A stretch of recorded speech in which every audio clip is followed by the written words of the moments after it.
आपने कहा कि आम आदमी के लिए एक ऐसा विषय हो जो ठीक रहेगा, और मेरी दृष्टि में आपने कहा, मेरी दृष्टि में श्रीमद् भगवत गीता गत उपदेशों की वर्तमान परिप्रेक्ष्य में प्रासंगिकता, ये विषय पहली बार अच्छा रहेगा। तो ये जो संगोष्ठी का विषय है, आप ही ने ही सुझाया है, आप ही के मार्गदर्शन में यह संगोष्ठी हो रही है। इसी क्रम में मैं हमारे आदरणीय प्रोफेसर योगेंद्र भानु जी संस्कृत विभाग के आचार्य हैं और राजकीय गवर्नमेंट कॉलेज के प्राचार्य हैं राजस्थान में, आपको आमंत्रित करता हूं संक्षेप में उद्बोधन के लिए। प्रोफेसर योगेंद्र कुमार भानु जी।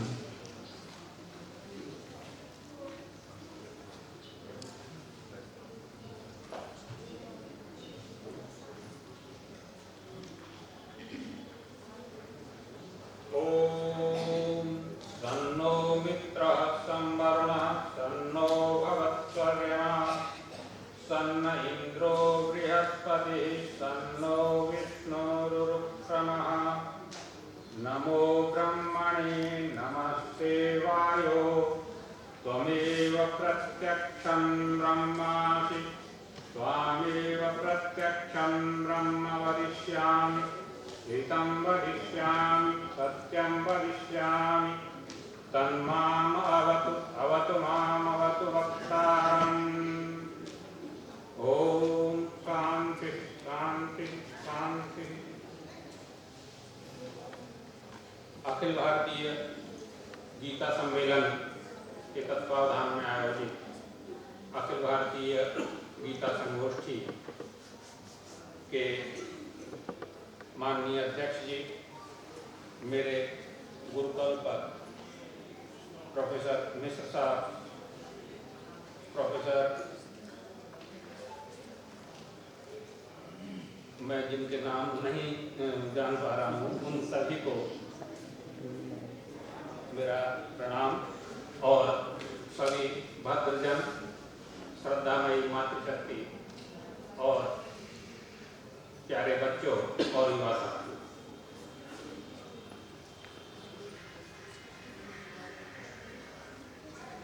गीता एक ऐसा ग्रंथ है जिस पर, जैसा हम पहले से सुन रहे हैं, जितनी चर्चा की जाए उतनी चर्चा कम है। विश्व में ये एकमात्र ऐसा ग्रंथ है जिस पर सर्वाधिक भाष्य लिखे गए। और मैं आपको अपना थोड़ा सा संक्षिप्त परिचय दूं। मैं उस परंपरा से हूं जिस परंपरा में गीता को आर्य समाजी भी बना। मेरे दादा गुरु पंडित बुद्धदेव विद्यालंकार, जो बाद में स्वामी समर्पणानंद जी के नाम से प्रसिद्ध हुए, उन्होंने गीता का आर्य समाज की दृष्टि से भाष्य किया। और पहले आर्य समाज के लोग गीता में से कुछ श्लोकों को निकालते थे, लेकिन उन्होंने प्रत्येक श्लोक का भाष्य किया और प्रत्येक श्लोक की सार्थकता सिद्ध की। तो गीता, अगर इसे हम धार्मिक ग्रंथ कहें, तो ऐसा एक धार्मिक ग्रंथ है जिसमें हर व्यक्ति अपने अनुसार अपनी खुराक ढूंढ सकता। जैसे देखिए, हम लोग आश्रम में गीता पाठ किया करते हैं, प्रारंभ से ही संध्या के समय गीता पाठ होता है। तो जो मेरे विद्यार्थी बंधु यहाँ बैठे हुए हैं, आपको बताऊं, तो गीता पाठ का ये असर था, जैसे हम साहित्य के विद्यार्थी हर चीज में उदाहरण देते हैं। कोई व्याख्या है, कोई प्रसंग है, कुछ है, उसमें एक कोई न कोई उदाहरण है। तो मेरे पास चाहे उपनिषद की व्याख्या हो, चाहे वेद मंत्र की व्याख्या हो, चाहे साहित्य के श्लोक की व्याख्या हो, एक गीता का श्लोक था। तो आप जो देखेंगे गीता में, आपको उसकी पूर्णता प्राप्त होगी। अभी एक मैं मुस्लिम विचारक हैं, उनकी बात सुन रहा था, तो वो, उनका नाम अभी स्मृति पथ पर नहीं है। उन्होंने कहा कि मैंने कुरान शरीफ को पूरा पढ़ा, बहुत अच्छी बातें हैं, लेकिन एक मेरी समस्या थी कि जो कुरान इस्लाम को स्वीकार नहीं करेंगे वो दोजख में जाएंगे। तो ये तो कोई समाधान नहीं हुआ। भाई अच्छी व्यवस्था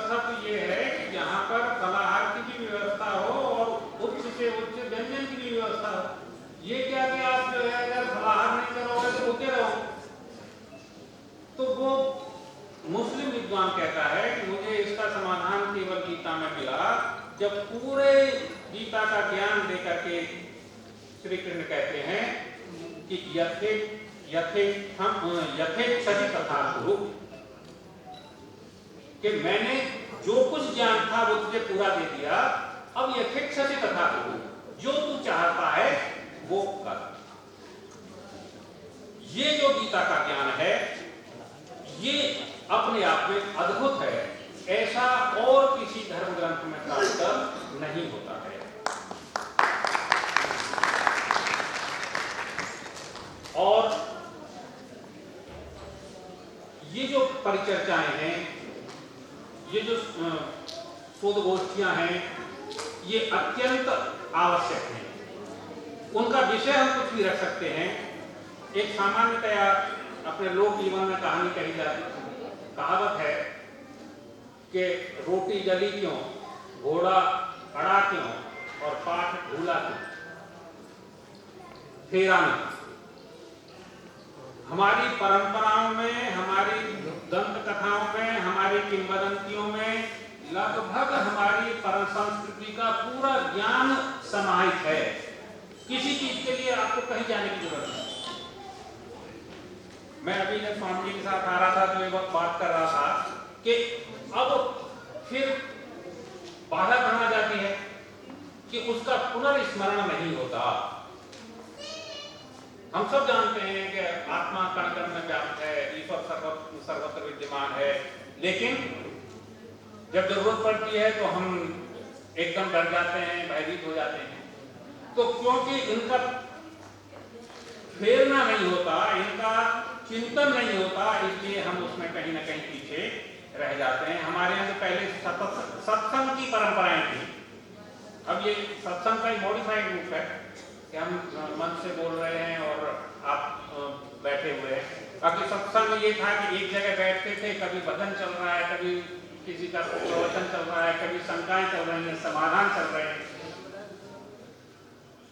हमारा नवयुवा वर्ग जो है वो इस समय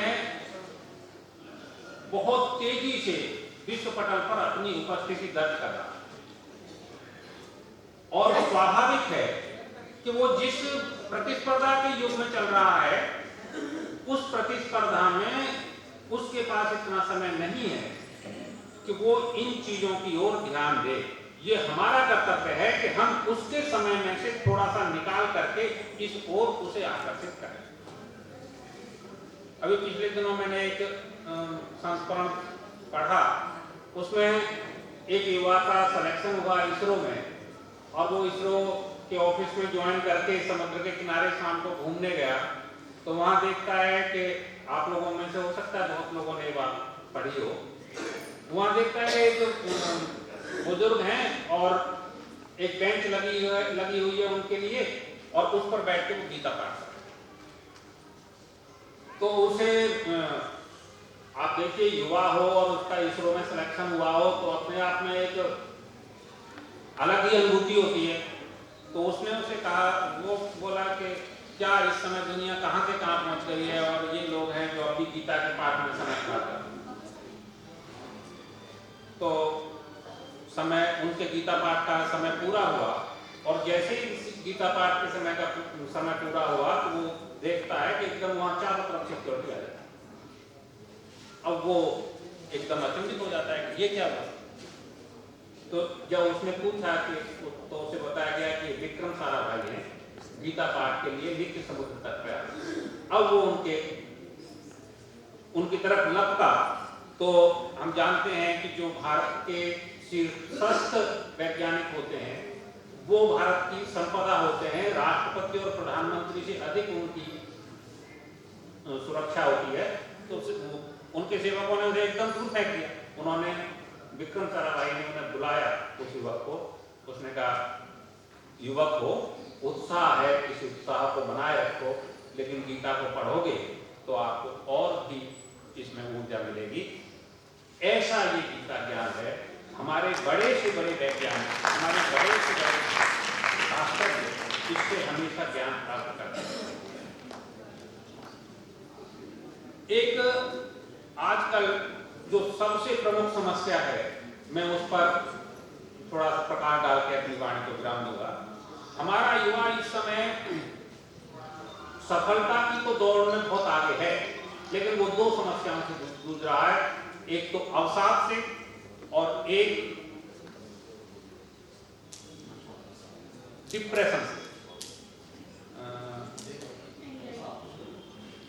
तनाव और अवसाद, टेंशन से और डिप्रेशन से। अब आप देखिए कि ये जो दो समस्याएं हैं, ये दो समस्याएं कहां से होती हैं?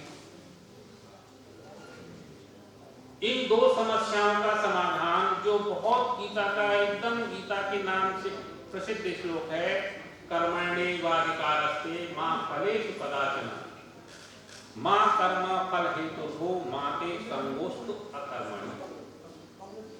पहली पंक्ति में तनाव का समाधान है और दूसरी पंक्ति में अवसाद का समाधान।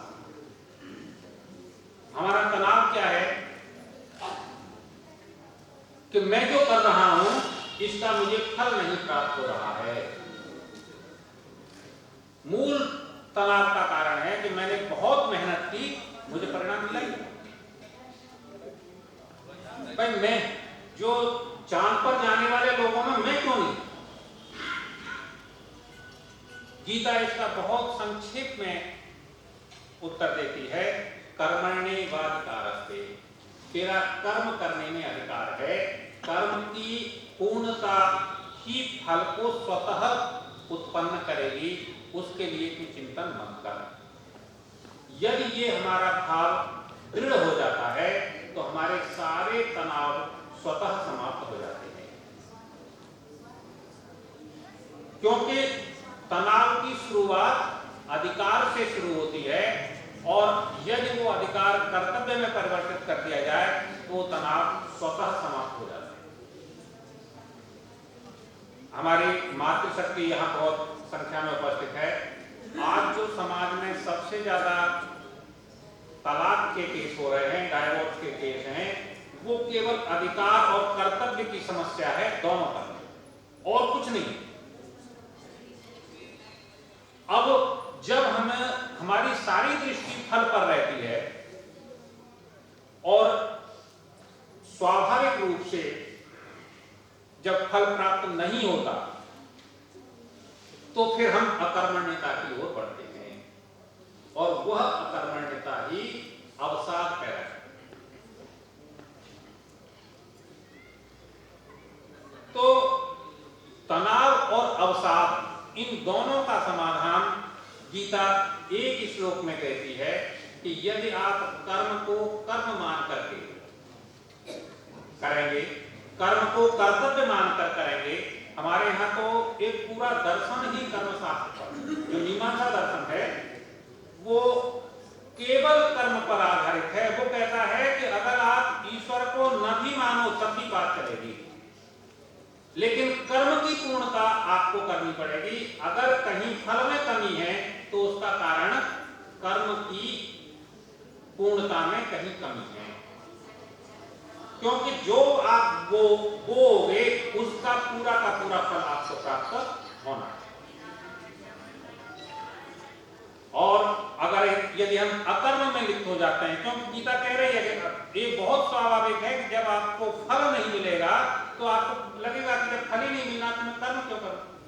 इसलिए कहा माते संगोस्तु अकर्मणि, तेरा अकर्म में कभी भी संग नहीं होना चाहिए। ऐसे गीता के एक एक श्लोक हमारी बहुत सारी समस्याओं का समाधान करने वाले हैं। एक और संक्षेप में केवल मैं संकेत करूंगा कि समाज में जाति व्यवस्था पर बहुत चर्चा है। श्री कृष्ण ने गीता में कहा है कि चातुर्वर्ण्यं मया सृष्टं गुण कर्म विभागः, लेकिन इसके अलावा ये उन्होंने वर्ण किए हैं, लेकिन उन्होंने समाज को दो भागों में भी विभाजित किया। पूरा 16वां अध्याय जो है कहता है कि लोकेस्मिन् द्विविधा निष्ठा, इस लोक में दो ही तरह के आदमी हैं, दो ही जातियां हैं बस। कौन कौन सी? एक देव जाति और एक आसुरी जाति। अगर हम इस देव और आसुरी भाव को जीवन में उतारें, आसुरी भाव का तिरोभाव करें और देव भाव को स्वीकार करें, तो हमारे बहुत सारी समस्याएं जो सामाजिक हैं, उनका समाधान स्वतः हो सकता है। मैं ज्यादा समय न लेता हुआ अपनी वाणी को विराम दूंगा। धन्यवाद।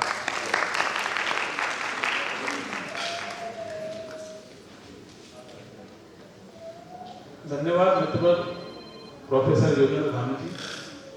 आपने धर्म, अध्यात्म और विभिन्न बिंदुओं पर दृष्टिपात किया। आप धर्म, दर्शन, अध्यात्म के विशेषज्ञ हैं और सबसे बड़ी बात है आपकी जैसा कहते हैं वैसा ही करते हैं, यथार्थवेत्ता हैं। और प्रतिदिन सुबह जल्दी उठकर इनके घर पर मेरे साथी हैं, मेरे पड़ोस में रहते हैं, मैं देखता हूँ प्रतिदिन यज्ञ करते हैं, प्रतिदिन, चाहे वर्षा हो, चाहे गर्मी हो, चाहे सर्दी। यही आपके सिद्धांत और व्यवहार का वैशिष्ट है। अधिक कहने से क्या, आपका बहुत आभार। मैं इसी क्रम में हमारे आदरणीय गुरुवर्य प्रोफेसर रमेश चंद्र वर्मा जी, आप आचार्य हैं राजकीय महाविद्यालय गंगापुर सिटी में, आपको मैं सादर आमंत्रित करता हूं अपने संक्षिप्त में उद्बोधन के लिए। प्रोफेसर वर्मा जी।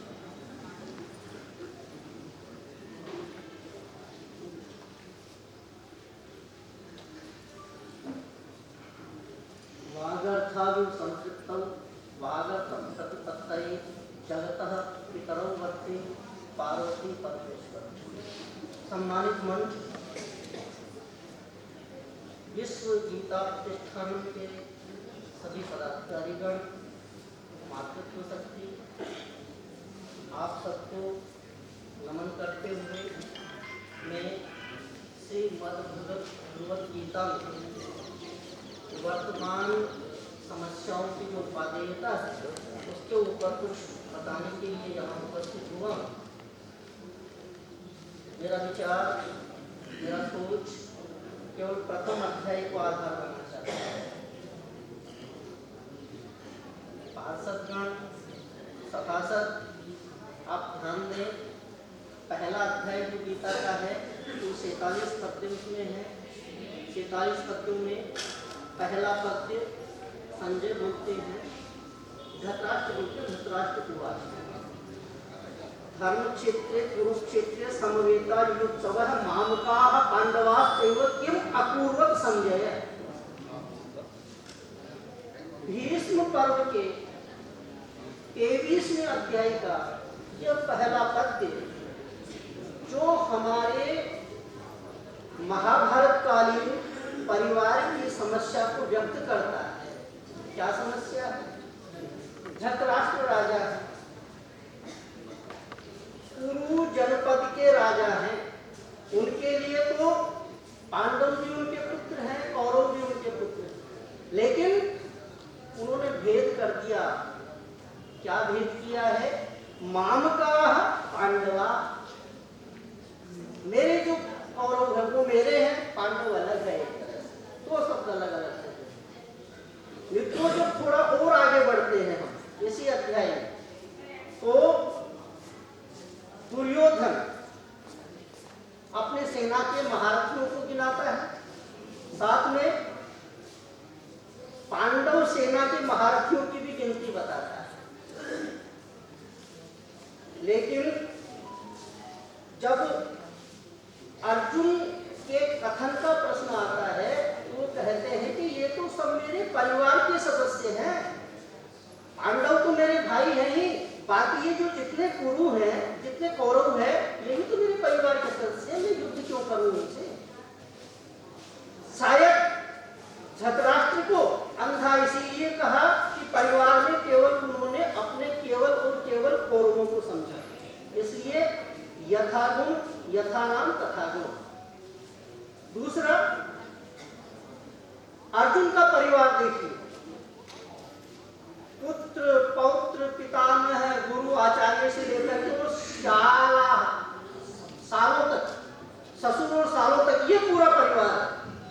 जब हम परिवार को सीमित कर देंगे तो समस्याएं उत्पन्न होंगी, और जब हम परिवार को बढ़ा लेंगे तो समस्याएं किसी भी प्रकार की नहीं रहेंगी।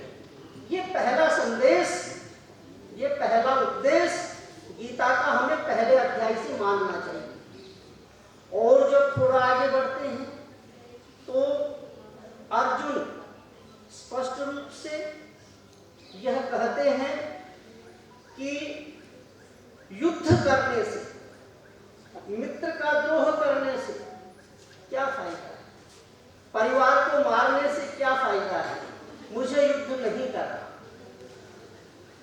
अहिंसा से हिंसा की ओर बढ़ना युद्ध है, और हिंसा से अहिंसा की ओर बढ़ना तत्व ज्ञान है, संदेश है, गीता का उपदेश है। अहिंसा परमो धर्म है। हिंसा, अहिंसा से जब हिंसा की ओर बढ़ेंगे युद्ध होगा,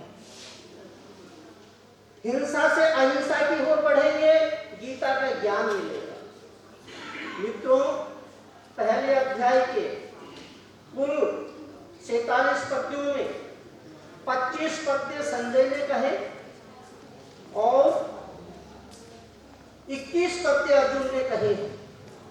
भगवान कृष्ण का उनमें कहीं भी कोई अभी तक उल्लेख नहीं। मैं नई दृष्टि शोधकर्ताओं के लिए एक देता हूं कि हमें पाणिनि को याद करना चाहिए और भाषिक स्तर को सोचना चाहिए। 3 लकार वहां बोलने के अर्थ में लकारों का प्रयोग होता है, तो लोट लकार, लिंग लकार और आशीर लिंग लकार, ये 3 लकार वहां अर्थ दिए हुए हैं। किन किन अर्थों में हम भाषा का प्रयोग करते हैं। लिंग लकार के लिए वहां कहा है विधि, निमंत्रण, आमंत्रण, अधिष्ठ, संप्रश्न, प्रार्थनेषु लिंग, और अगला सूत्र दे दिया है लोटचे, और उसके बाद में आशीषी लिंग होता। ये जो 6 अर्थ है ये वक्ता और श्रोता के लिए महत्वपूर्ण है। शब्दानुशासन की दृष्टि से अर्जुन का जो स्तर था वो विधि का नहीं था, निमंत्रण का नहीं था, आमंत्रण का नहीं था, अधिष्ठ का नहीं था, संप्रश्न का था। प्रश्न तो हर कोई पूछ लेता है।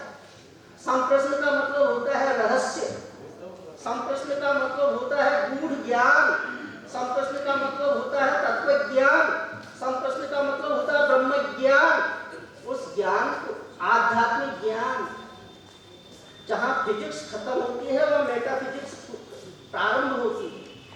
तो वो जो आध्यात्मिक ज्ञान अर्जुन का स्तर था सोचने का, लेकिन वो भी तो योगेश्वर थे। एक शिष्य है, एक गुरु है। गुरु तो इन सब अर्थों से पार है ना, कृष्ण तो इन सब अर्थों से पार है ना।